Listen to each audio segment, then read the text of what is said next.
ಈಗ ಹೇಳಿ. ನಾನು ಈಗ ಟಿವಿ ನೈನ್ನೇ ನೋಡ್ತಾ ಇದ್ದೆ ಸುದ್ದಿನ, ನನಗೆ ಹಳೆ ನೆನಪುಗಳು ಬರ್ತಾ ಇದೆ.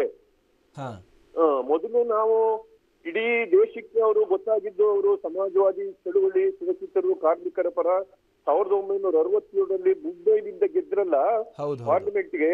ಹಾ ಅವತ್ತು ಅವರು ಬಾಂಬೆ ಟ್ಯಾಕ್ಸಿ ಡ್ರೈವರ್ಸ್ ಅಸೋಸಿಯೇಷನ್ ಸಂಘಟನೆ ಮಾಡಿ ದೊಡ್ಡ ಅವತ್ತಿನ ಅವಿಭಾಜ್ಯ ಕಾಂಗ್ರೆಸ್ಸಿನ ದೊಡ್ಡ ನಾಯಕ ಪಾಟೀಲ್ ಅವರನ್ನ ತೋರಿಸಿ ಪಾರ್ಲಿಮೆಂಟ್ ಹೋದ್ರಿಂದ ಇಡೀ ಅವರು ಬೆಳಕಿಗೆ ಬಂದಂತ ಹಿರಿಯ ಸಮಾಜವಾದಿ ಚಿಂತಕರು.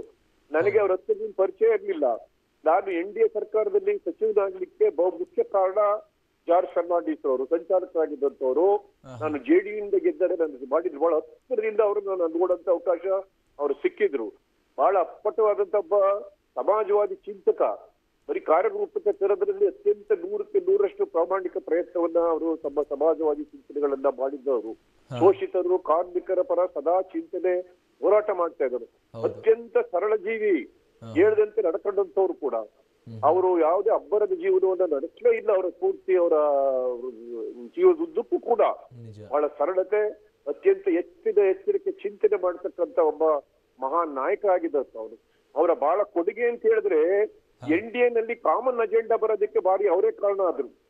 NDAದಲ್ಲಿ ಅಷ್ಟು ಪಕ್ಷಗಳು 22 ಪಕ್ಷಗಳು ಕೂಡ ಸೇರಿ ವಾಜಪೇಯಿ ಅವರಿಗೆ ಸಹಕಾರ ಕೊಡೋದ್ರಲ್ಲಿ ಪ್ರಮುಖ ಕಾರಣಕರ್ತರು ಕೂಡ ಅವರೇ. ಯಾವುದು ಕೂಡ ರಾಮ ಮಂದಿರ ಪ್ರಶ್ನೆ ಮಾಡಬಾರ್ದು, ಕಾಮನ್ ಸಿವಿಲ್ ಕೋಡ್ ಅಥವಾ ಕಾಶ್ಮೀರ್ ಕೊಟ್ಟಿರ್ತಕ್ಕಂಥ ಆರ್ಟಿಕಲ್ 370 ಇವು 3 ಪ್ರಸ್ತಾಪ ಮಾಡಬಾರ್ದು ಅನ್ನೋ ಕಾಮನ್ ಅಜೆಂಡಾ ಇಟ್ಕೊಂಡು NDA 5 ವರ್ಷಗಳ ಕಾಲ ವಾಜಪೇಯಿ ಮುಖಂಡತ್ವದಲ್ಲಿ ನಡೀಲಿಕ್ಕೆ ಇವರು ಸಂಚಾಲಕರಾದಂತೆ ಕಾರಣ. ಅದಕ್ಕೋಸ್ಕರ ಅವ್ರಿಗೆ ನ್ಯಾಷನಲ್ ಕಾನ್ಫರೆನ್ಸ್ ಫರೂಕ್ ಅಬ್ದುಲ್ಲಾದಿಂದ ಹಿಡಿದು ಪ್ರತಿಯೊಬ್ಬರು ಕೂಡ ಅವರು DMK ಎಲ್ಲಾ ಪಾರ್ಟಿಯವರು ಕೂಡ ಅವ್ರಿಗೆ ಬೆಂಬಲವನ್ನ ಕೊಟ್ಟಂತದ್ದನ್ನ ನೋಡ್ಬೋದು. ಆ ರೀತಿ ಚಿಂತನೆ ಮಾಡಿ 5 ವರ್ಷಗಳ ಕಾಲ NDA ಸರ್ಕಾರ ನಡೆಸೋದಕ್ಕೆ ಮತ್ತೆ ರಕ್ಷಣಾ ಸಚಿವರಾಗೂ ಕೂಡ ಬಹಳ ಅತ್ಯಂತ ದಕ್ಷ ಒಬ್ಬ ಆಡಳಿತಗಾರರಾಗಿ ರಕ್ಷಣಾ ಸಚಿವರಾಗಿ ಕಾರ್ಯನಿರ್ವಹಿಸಿದ್ರು. ಸದಾ ಶೋಷಿತರ ಬಗ್ಗೆ ಚಿಂತನೆ ಮಾಡತಕ್ಕಂಥ ರೀತಿಯಲ್ಲಿ ತಮ್ಮ ಜೀವನವನ್ನೇ ಅದಕ್ಕೆ ಸಮರ್ಪಣೆ ಮಾಡಿದಂತ ಮಹಾನ್ ಒಬ್ಬ ರಾಷ್ಟ್ರೀಯವಾದಿ ಮತ್ತೆ ಸಮಾಜವಾದಿ ಚಿಂತಕ, ಶೋಷಿತರ ಧ್ವನಿಯಾಗಿದ್ದಂಥವ್ರು. ಮತ್ತೆ ನನಗೆ ಬಹಳ ಆದರ್ಶಪ್ರಾಯವಾದಂತ ಒಬ್ಬ ಹಿರಿಯ ರಾಜಕೀಯ ಬುದ್ಧಿಜೀವಿ, ಶ್ರೇಷ್ಠ ರಾಜಕಾರಣಿ ನಾಯಕ ಇವತ್ತು ಜಾರ್ಜ್ ಫರ್ನಾಂಡಿಸ್ ಅವರ ಅಗಲುವಿಕೆಯಿಂದ ಇಡೀ ದೇಶಕ್ಕೆ ಒಬ್ಬ ಶೋಷಿತರ ಬರ ಧ್ವನಿಯಾಗಿದ್ದಂತ ಒಂದು ಶಕ್ತಿಯನ್ನು ನಾವು ಕಳೆದುಕೊಂಡದಾಗಿದೆ.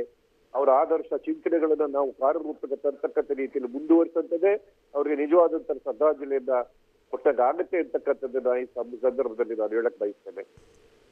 ಥ್ಯಾಂಕ್ ಯು ಶ್ರೀನಿವಾಸ್ ಪ್ರಸಾದ್ ಅವರೇ. ತಾವು ಈ ಸಂದರ್ಭದಲ್ಲಿ ಪ್ರತಿಕ್ರಿಯೆ ನೀಡಿದ್ದಕ್ಕಾಗಿ. ಬಿಜೆಪಿ ಹಿರಿಯ ಮುಖಂಡ ಶ್ರೀನಿವಾಸ್ ಪ್ರಸಾದ್ ಅವರು ವಾಜಪೇಯಿ ಸಂಪುಟದಲ್ಲಿ ಸಚಿವರಾಗಿದ್ದಾಗ ಅತ್ಯಂತ ಹತ್ತಿರದಿಂದ ಗಮನಿಸಿದ್ದಾರೆ ಜಾರ್ಜ್ ಫರ್ನಾಂಡಿಸ್ ಅವರ ಹೆಜ್ಜೆ ಗುರುತುಗಳನ್ನು ಅನ್ನುವಂಥದ್ದು.